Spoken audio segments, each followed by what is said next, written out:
Today's video is sponsored by a single cashew nut and his little friend, an almond. The almond's name is Stimson. Stimson the almond. Hello.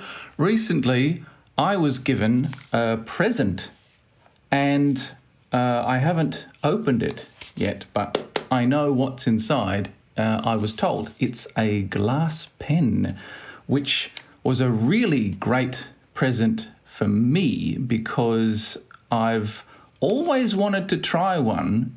When I started seeing them in art shops, I thought, oh wow, that's really cool, but I could never justify spending that money. So yeah, I'm really excited to finally take a look and find out if it's any good, if it's fun to use, or if it's just a sort of aesthetic Instagram video piece of nonsense. Let's find out. Let's find out together, you and me. It doesn't matter if it's good or bad, it's content.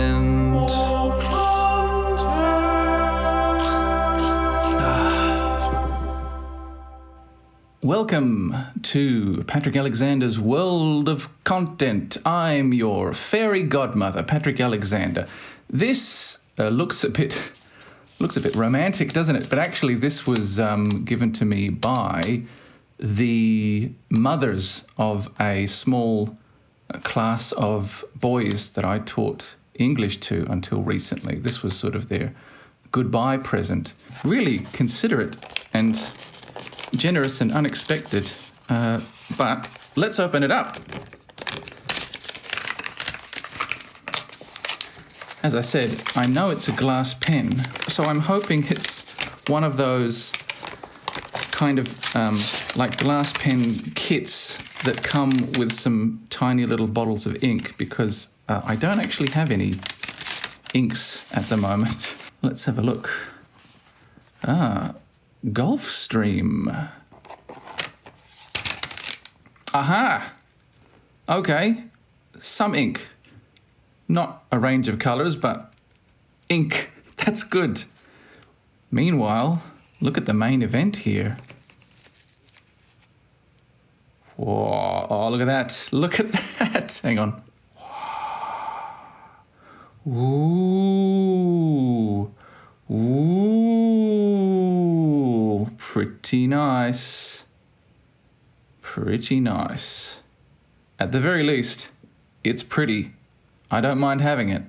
These grooves here along the long glass tip, these grooves are not just for prettiness. These spiral grooves are apparently where the ink is held. If you were wondering, this I'm guessing is like a little chopstick holder for the pen. Yep, so if I'm not using it, if I need to put it down, I can put it down there, I guess, like that. And here's the ink. What ink have I got? This also says Gulfstream. That's all I've got. It's called it's called Gulfstream. I'm guessing it's blue. Yep. Yeah, if I hold it up to the light, you can see that's got to be blue ink in there. Or transparent ink inside a blue tinted glass bottle, which would be impractical and bizarre. I don't know my glass pens, so I don't know if Gulfstream is a highly regarded glass pen brand. What have we got here? It's made in China. Glass pen inkasetto. Okay, yep, there you go. Whatever it is, it's good enough for me because it was a present, and what a nice present. I'm glad it's blue. When I pictured myself using this pen, for some reason the first colour I was thinking of was blue. I guess I just like blue, so that works. All right, let's give it a try. This is amazing. There are no instructions or anything. in here, so I'm just going to have at it. Water and brushes. I'm not sure if I'm supposed to be using this ink just raw. I'm going to use this kind of standard sketchbook paper. It's got a little bit of tooth to it. It's reasonably dense but absorbent. It seems like a pretty good candidate.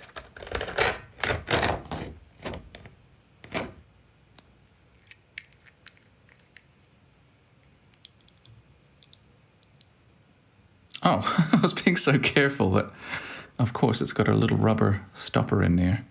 Well, I shouldn't do that over the paper. I should also have some tissues or something at hand. Probably? Well, hey, this is fun already.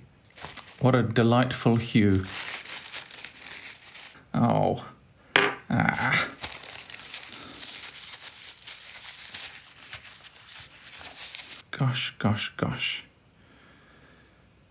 Gosh.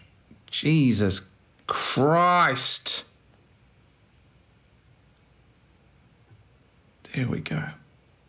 Okay, that is dense ink. Maybe I should water it down, but, well, we've got options. Oh, goodness. Well, Yup.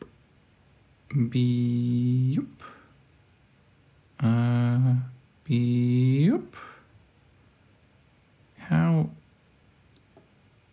deep is that supposed to go? Maybe the bottle is just the right height. That's holding the ink pretty well, isn't it? Now, should I be upright or at an angle? Like this, like this, like this, like this. Ooh. Oh, okay. That feels nice.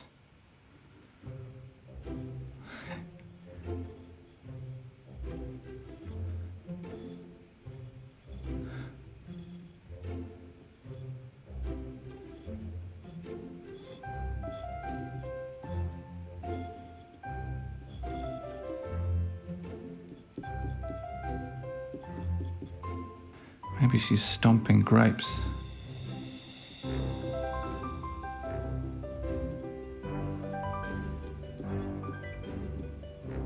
To make wine. Pium.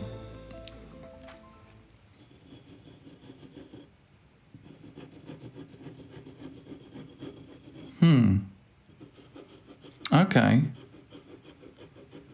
Yeah, vertical, straight up and down. If I hold the pen like this, it's giving me nothing. At an angle, we're getting results. So that's good because that feels very natural for me. Yeah, it looks like a brush, but it is not a brush.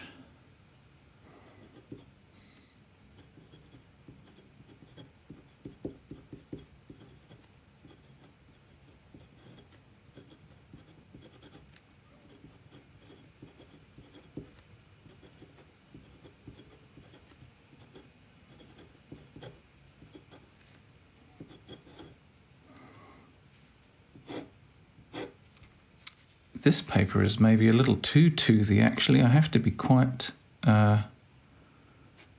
rough sometimes. Surprisingly, I thought the nib would be incredibly smooth, and it is pretty smooth, but it really does catch on the paper quite a bit.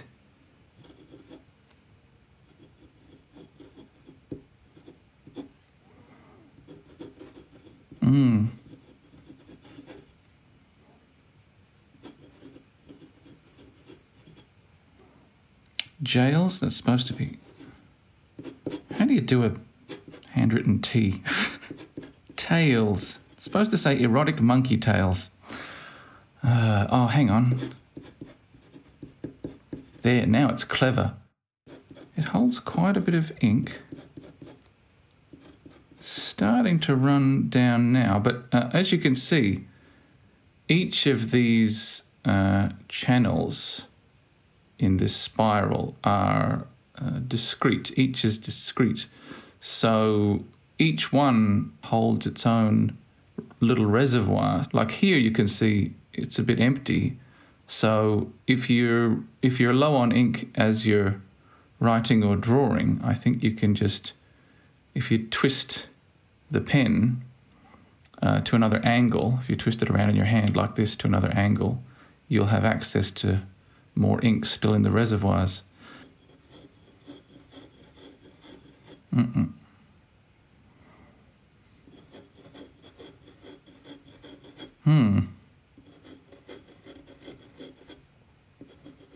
Oh, that's good. Yeah.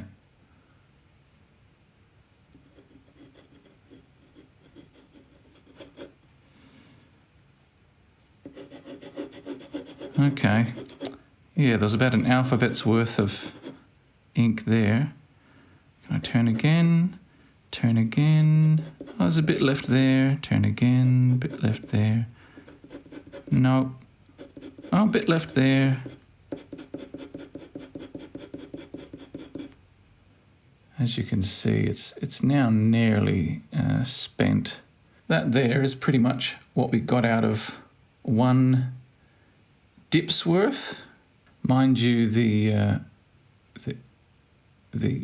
ink did not go all the way to the extent possible. The bottle is just not deep enough. Let's try the back side of this paper because the reverse is a little smoother. I wonder how tightly the nib holds the ink if I really try to splash it off. Oh yeah. Okay, so don't do that. Blah. This little guy's wondering what to do about that ink splash. He's thinking.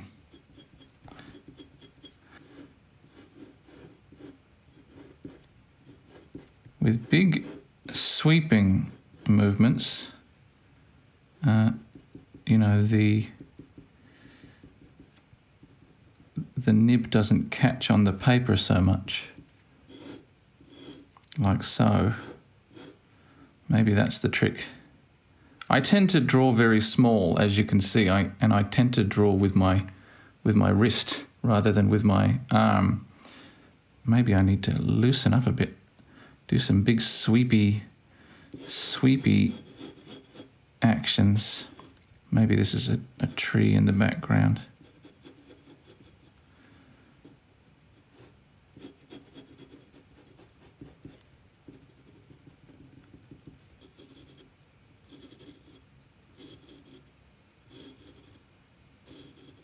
Of course, the fact that it's not perfectly smooth and that the nib does catch the paper is just something you have to get used to. Every combination of nib and paper you need to adjust to and lean into it.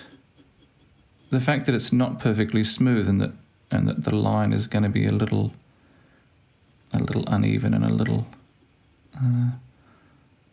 wobbly and jerky is not a bad thing necessarily, because that's what can give the work a lot of flavour and character.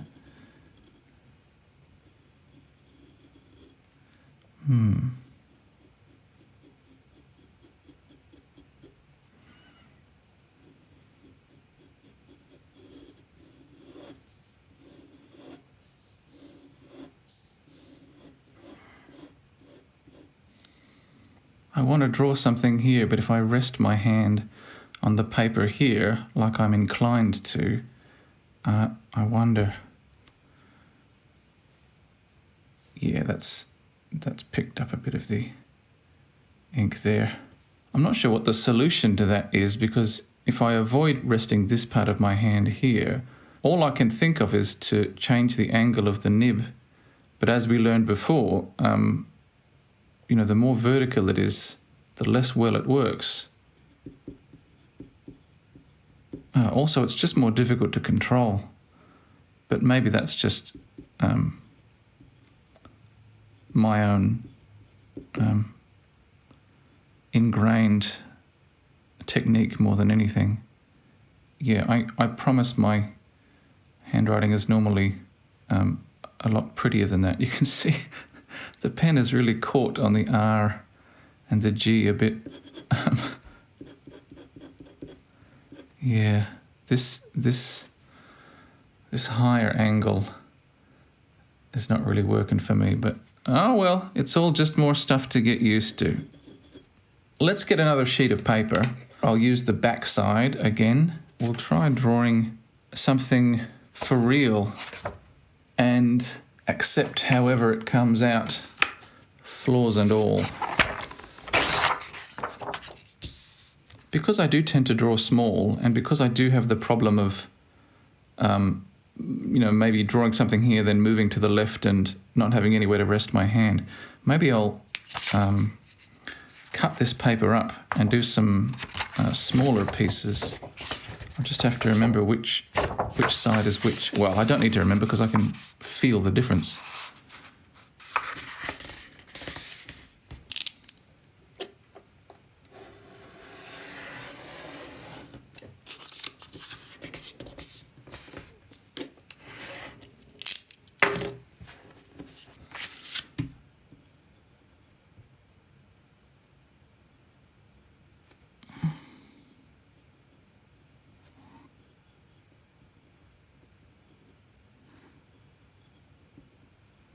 Oh, that's a good way to waste ink.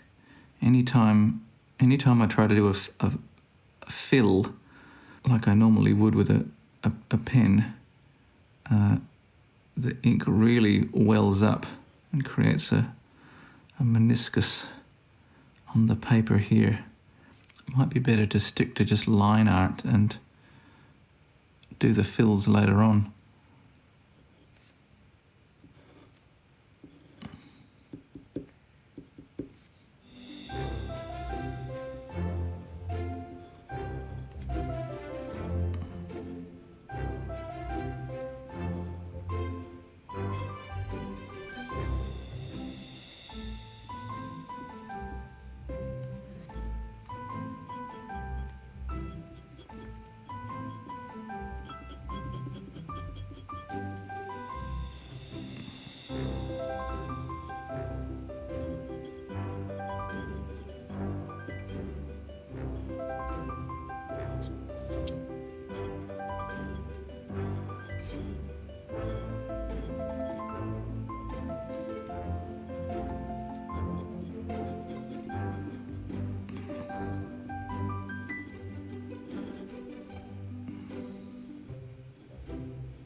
I was compelled to write excellent work or something along those lines, because this is essentially a larger scale version of the type of doodle I would do in the lower margin, the corners of my students' workbooks when I was checking their homework, like this. Sometimes bigger and more elaborate if there was a space on the page or time in the day.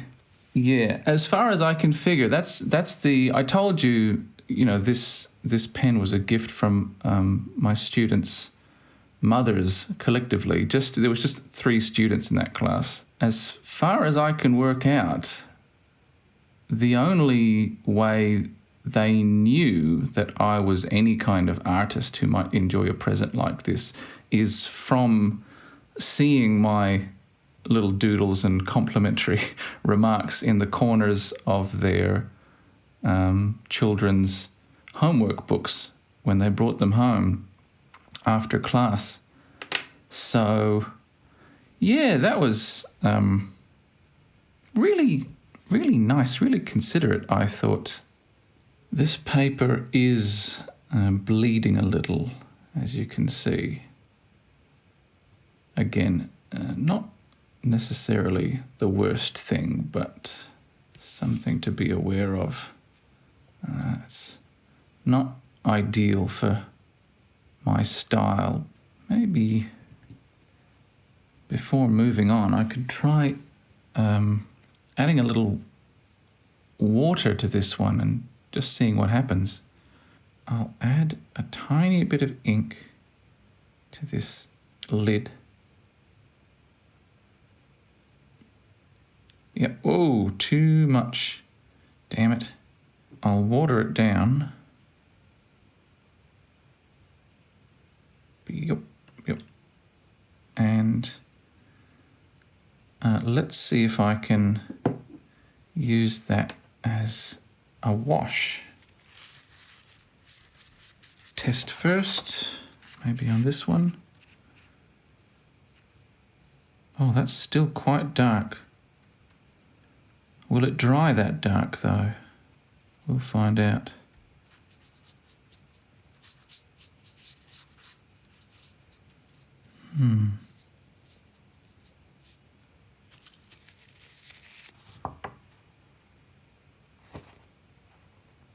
That's fun.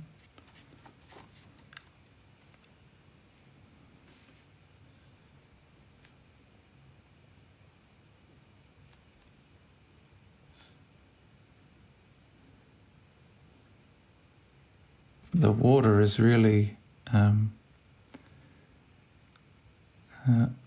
exacerbating, for want of a better word, that ink bleed. But again, you know, that's what I was expecting, and I quite like it. It looks cool. I don't know how to really make that work with my line-based cartoony style, but whatever, it looks rad. It looks rad. Let's just make a mess and enjoy it.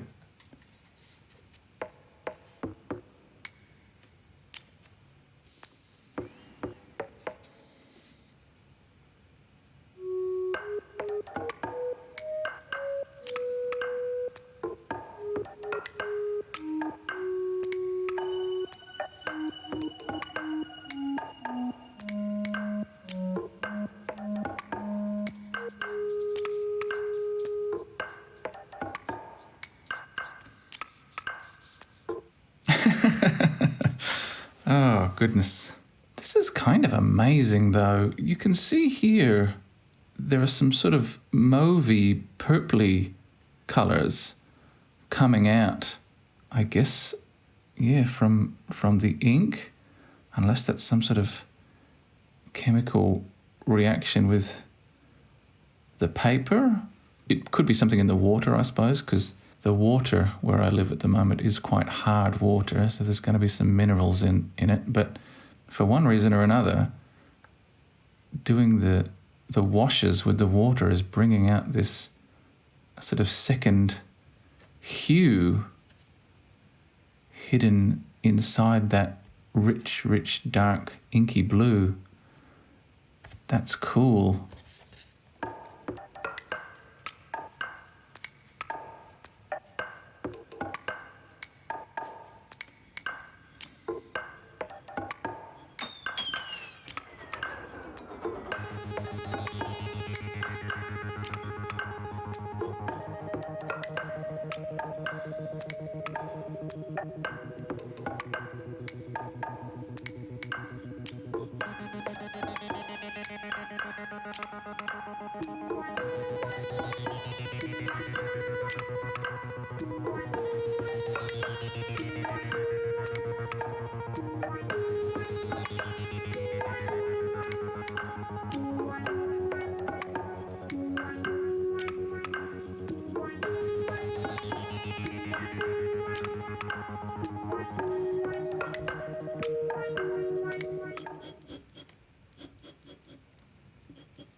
Again, the ink really is bleeding out of the line there quite badly, but not consistently.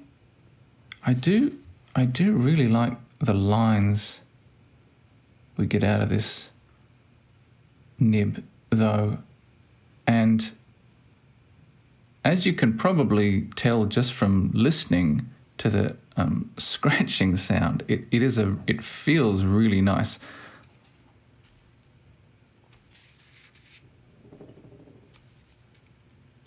Oh, that was already dry.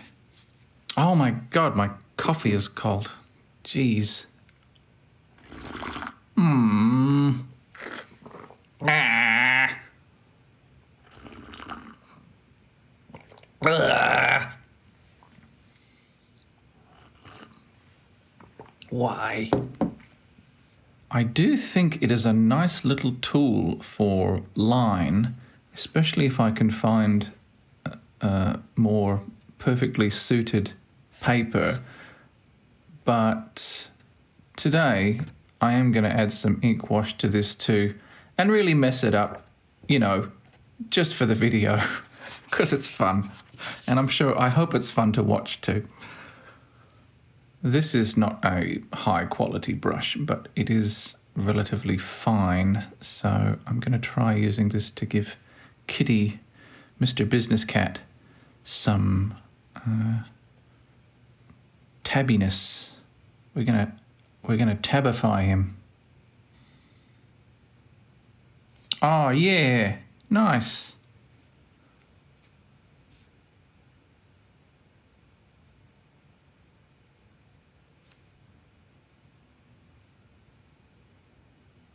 Ah, that looks good. Whoa, yeah, you're right, Mr. Flower. He looks amazing. You are right to blush, my floral friend, my petaled pal.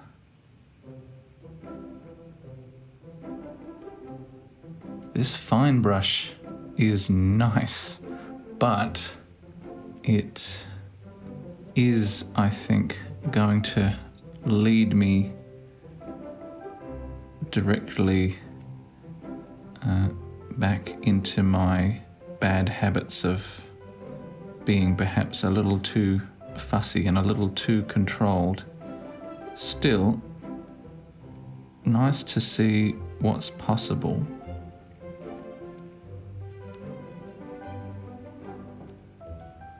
And on the tail, now you know it's a tail, if you were wondering.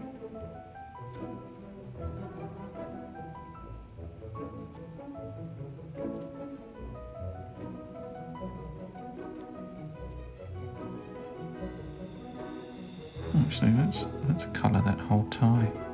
Let's give him some confidence brows. Let's give him a bit of a business smirk.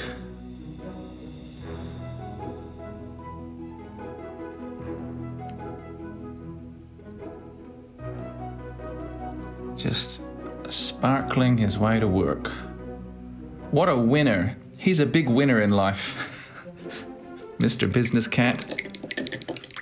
His suitcase is undoubtedly bulging with stonks of all colours and shapes.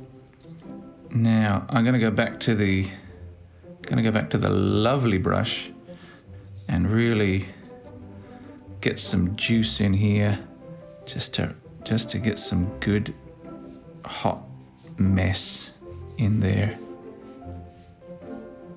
Yeah. Fuck it up, brush. There's that bleed. There's that mauve coming out. That's fun.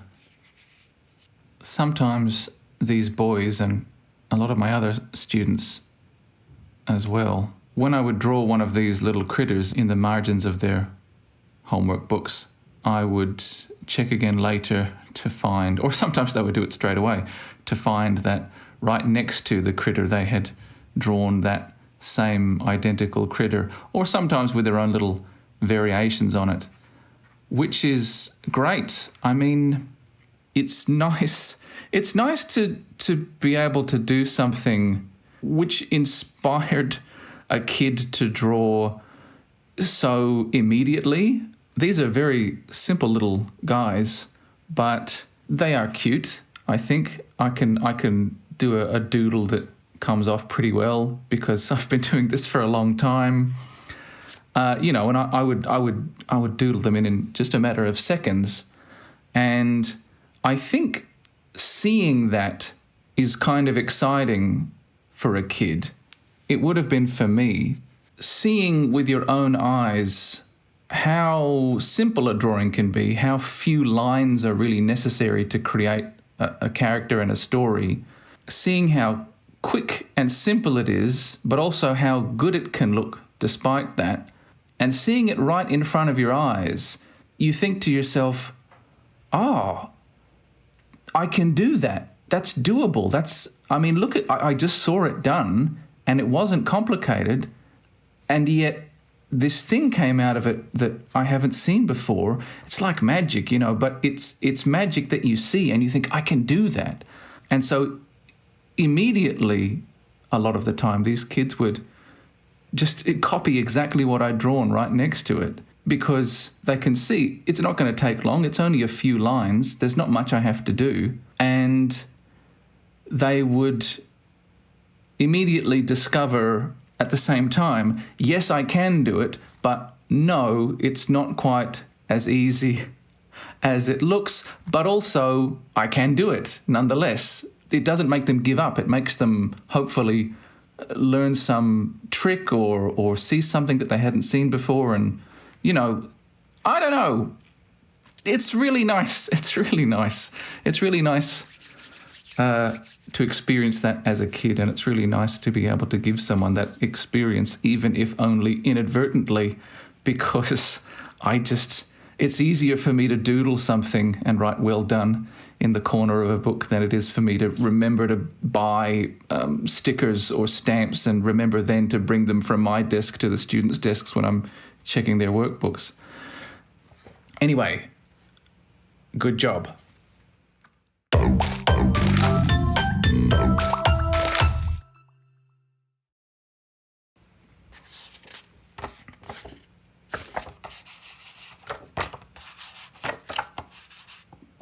That's the smoother side.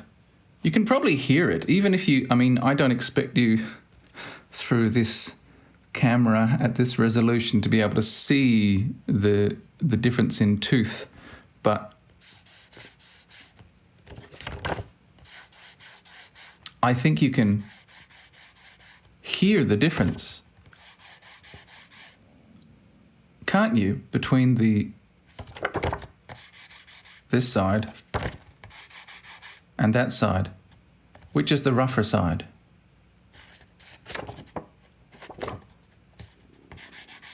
It's this one. That's right. Well done. Anyway, since I'm leaning into this, glorious messiness over here, maybe instead of doing a cartoony doodle, I should try to do, something, even on this small piece of paper, something a bit more artsy.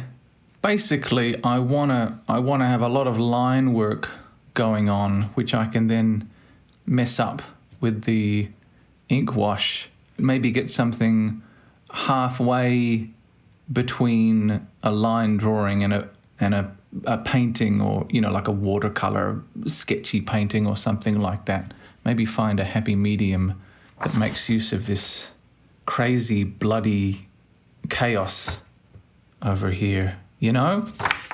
What shall I draw? Who shall I draw? I've got my screen right in front of me. Let's get a reference image.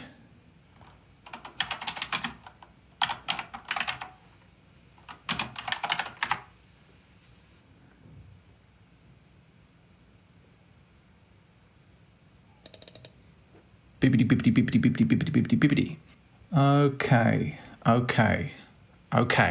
Okay. Let's draw a person, a famous person. I'm not going to say who. If I draw this person well enough, if you know who they are, you'll be able to guess. There's already a clue. There's already a clue. I'm not going to say what the clue is because that would be too big of a clue. Where should I start with this guy?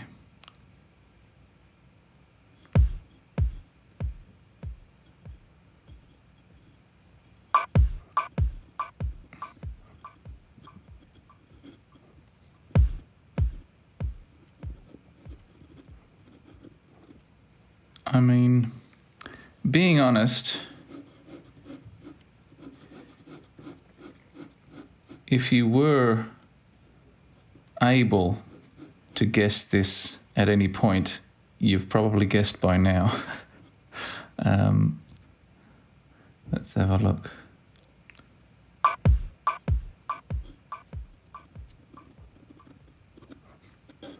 That's making him look way too old.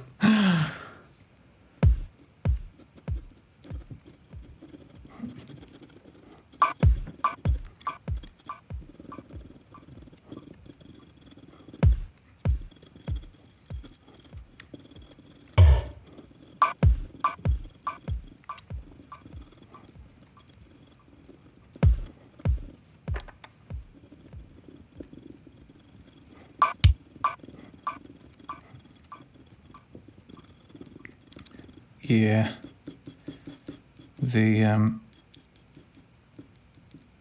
beard makes it easier for sure. Also, because there's so many lines, it's a good chance for me to correct as much as I can at this point some of my mistakes without it looking like I've done that. That's the great thing, isn't it, about a messy medium is, the mistakes get sort of lost in the mess. They become part of the mess. Oh, speaking of which, yeah, man, I actually, I don't hate this so far as much as I was worried I might. Yeah, man.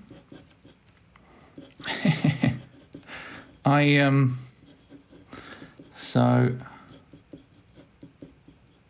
I thought this particular person would be a good choice because, they've got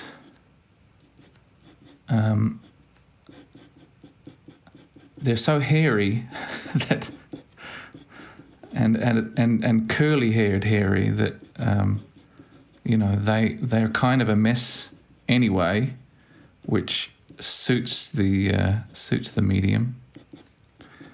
And the other reason, and again, if you know who this is, I don't need to tell you. The other reason is because, the only ink I have that came with the set is this incredibly vibrant,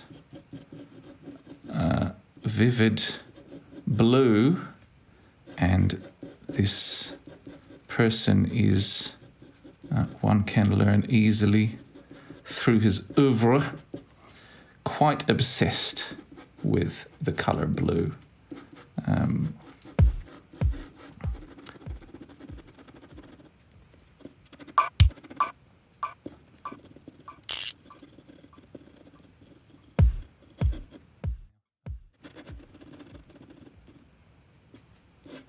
Let's go for a slightly younger, slightly more effortfully attired version of the man, and give him a fashionable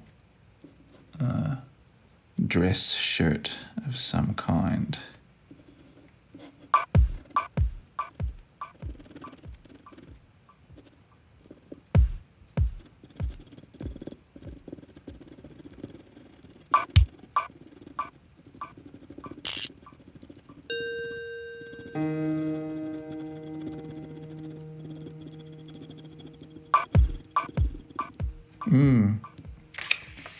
It's nice, isn't it?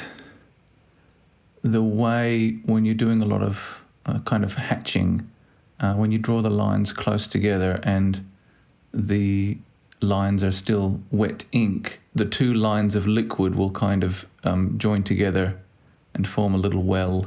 Again, it's where the drawing really gets out of your control, but you know, you're kind of enjoying that because you want to make a big mess of lines and shapes here anyway, so it really works. Particularly because, again, I'm gonna mess it right up with the brush even further later on, so it's all good, baby.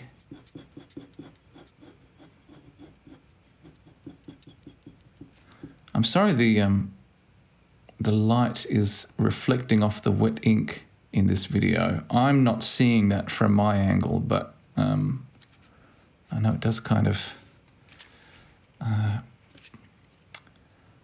interfere a bit from your point of view.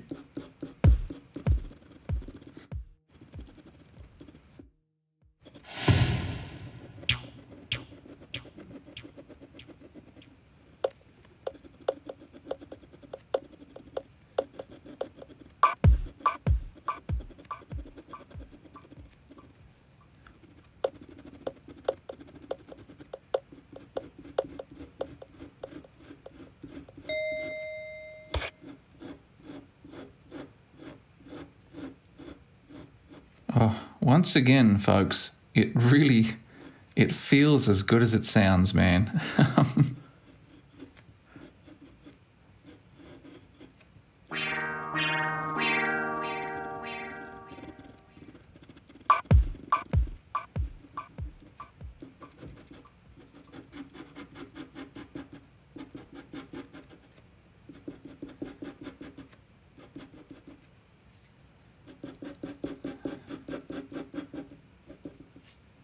That is quite nice as it is, but once again, just for fun, in with the wash.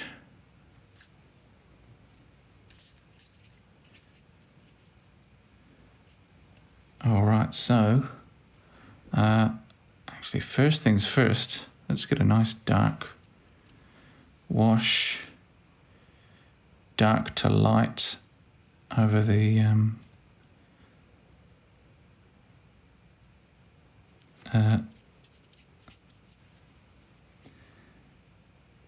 sort of pseudo aviator specs.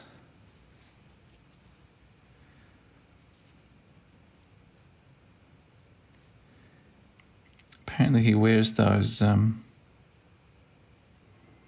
big sunglasses because he's a bit self-conscious about his face, you know, about his looks. I'm sure most people can relate to. That's pretty natural.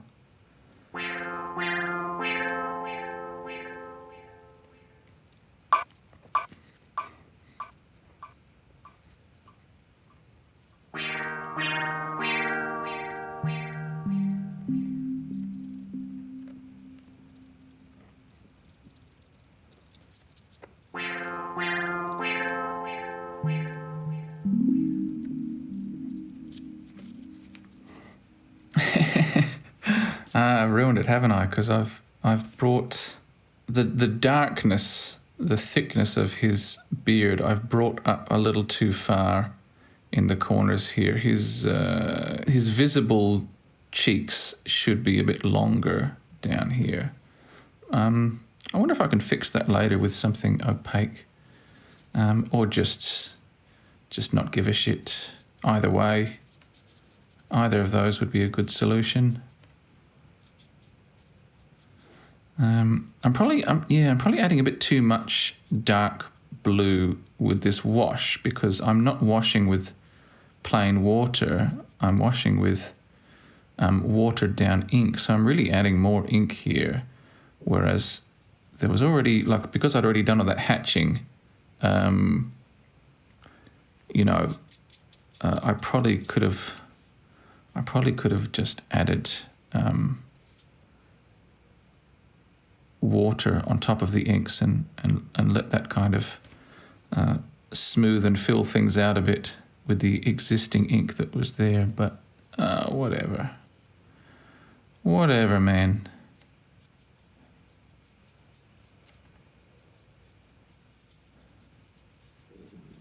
Well, maybe I'll do that now. Let's wash the brush out and come back in with just water.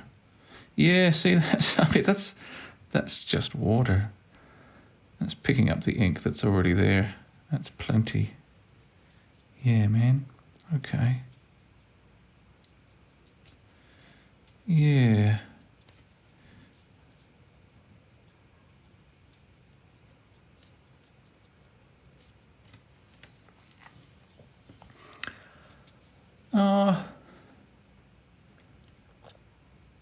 That's still pretty recognizable, isn't it?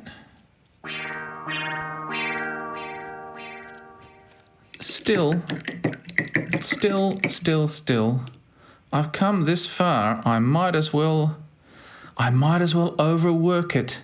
I might as well take a good thing and ruin it potentially, because you know, I'd rather have nothing at all to show for my work than the slightest imperfection. Yes, that's the correct attitude to art that everyone should have.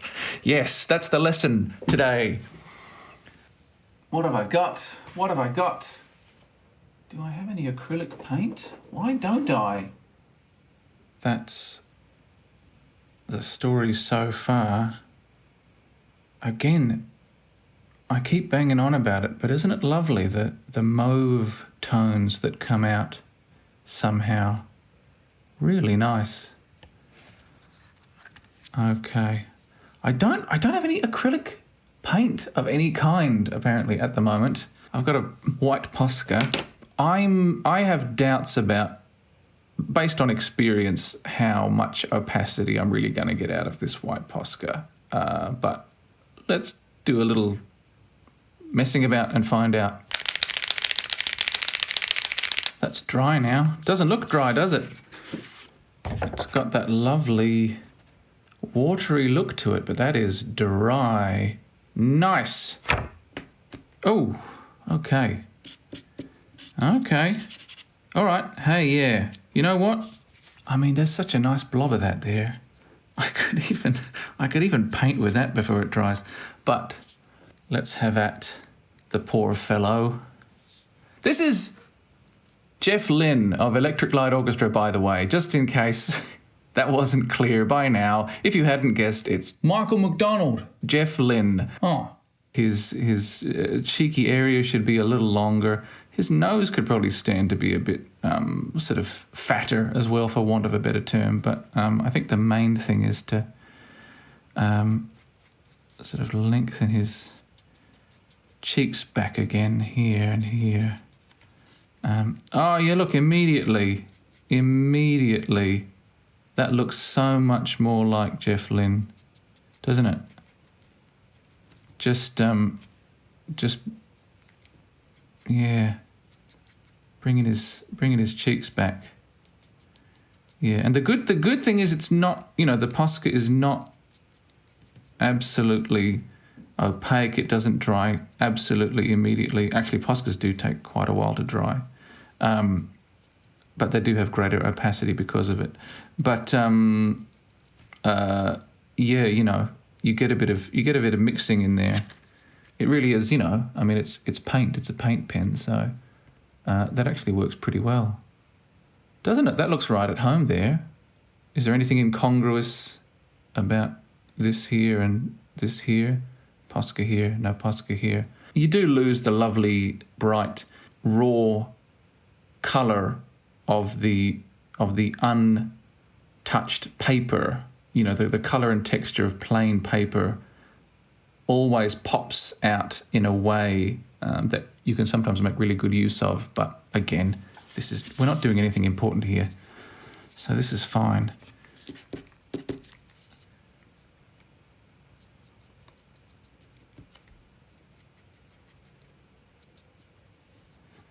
Yeah, bring still into a bit more.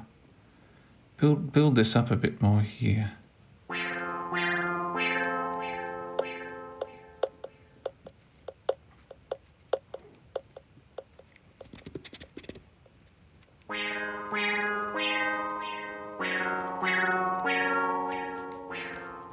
Let's make use of this blob.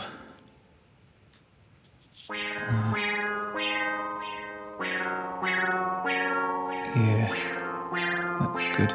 I could patiently wait for the Posca to dry and then layer it and layer it and layer it, but let's just blob some nice thick white on there.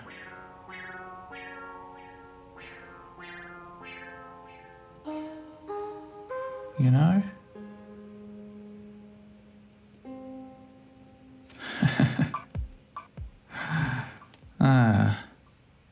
Yeah. Yeah, you know, it's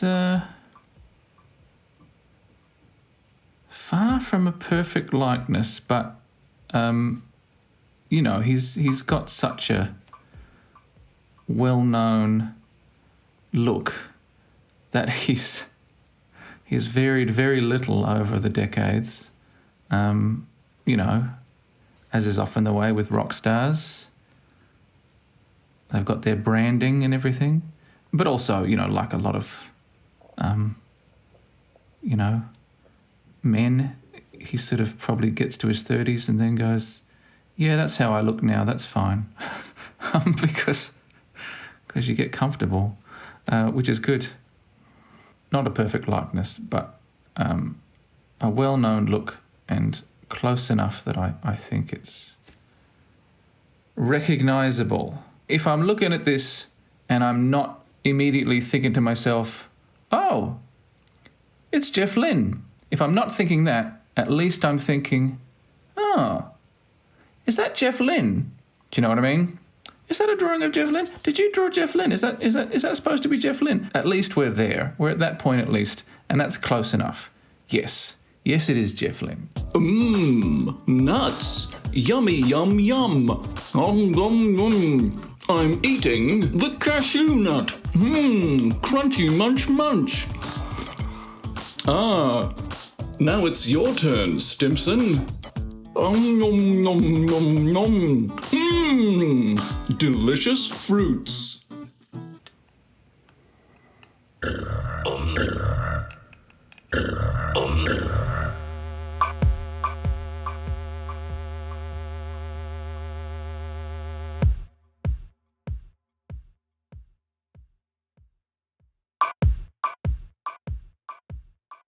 In case it weren't clear, at this point, because I've capped the ink bottle, I'm just trying to use up what remains of this watered down ink, and as you can see, even watered down, this ink is dense and vibrant enough that it's still a really nice colour to work with. Yeah, I mean, wow, look at that. Fantastic. So, yeah, if you want to, you can thin the ink out quite a bit, I think, and get work with a range of tones. The less dense, slightly watery, you know, plain line is, I think, quite interesting as well, because it's a little translucent. it has a texture and dimension of its own. Really nice.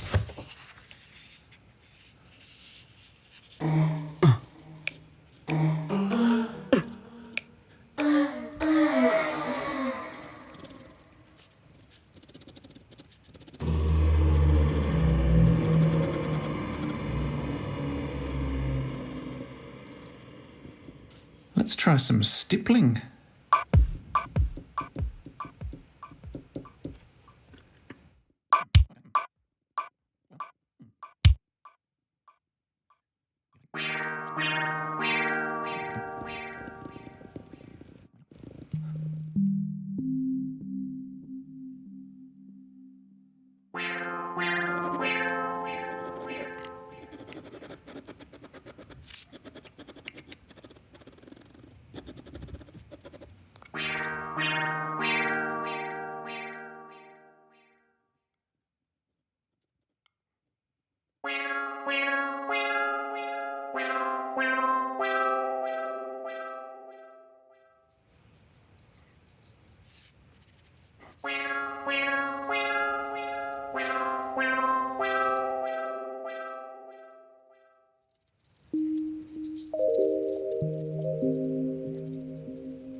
Yeah, look at that. Look at that. I think if I let the ink soak into the paper for long enough, so that at least some of it is dry, some of it is absorbed into the paper, and then I wash over the top of it, I think that's where I get those mauve tones. The mauve is somehow created by the absorbed ink, I guess. Yeah. See? Nice. Interesting.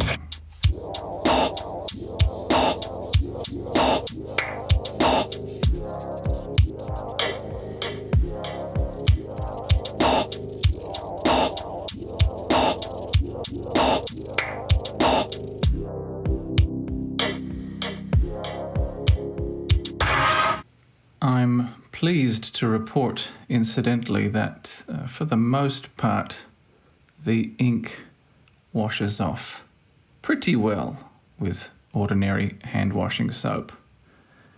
Anyway, look at that. Look at that. Pretzel. No pretzel. Look at that. I mean, there are just so many cool things you could try as you get to know these tools better and better. Wow. That's amazing. Where did that fluorescent light blue come from? That's amazing. Wow, wow, wow. Yeah. And that sort of fractally edge, that hard, dark blue edge. So much fun. I mean, you don't need to make anything good with this stuff to just really enjoy yourself, right?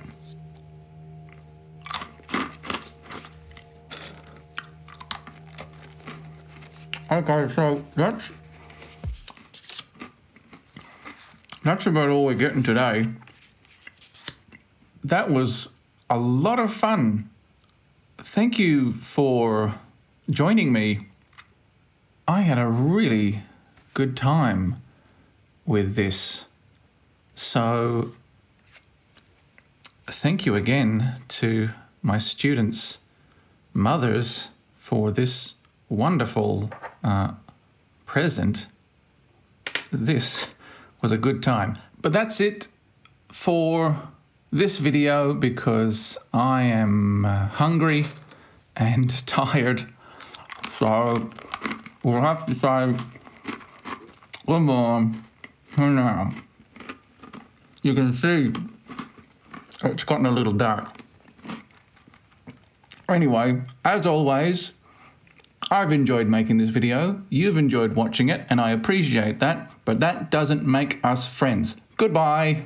Thanks again to this video's sponsor, and all our channel supporters, especially Bip, Bop and Bugger Me. Oh, and again, apologies to Mr. Lin, but I meant well.